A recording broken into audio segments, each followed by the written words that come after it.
আজ শুভ পঞ্চমী।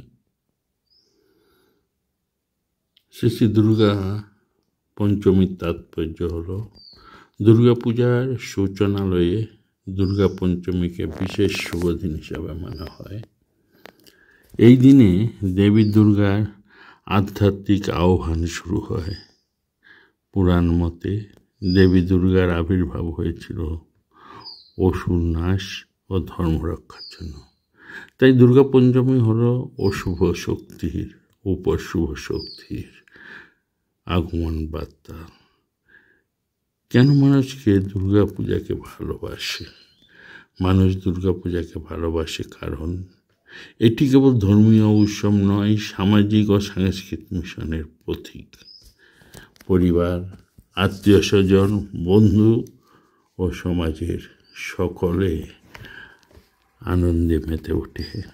নূতন পোশাক, আলো, সাজসজ্জা ও মণ্ডপ দর্শনে সবাই আনন্দ অনুভব করে। এটা বাঙালির আবেগ, ঐতিহ্য ও সংস্কৃতির সঙ্গে অঙ্গাঙ্গিভাবে জড়িত।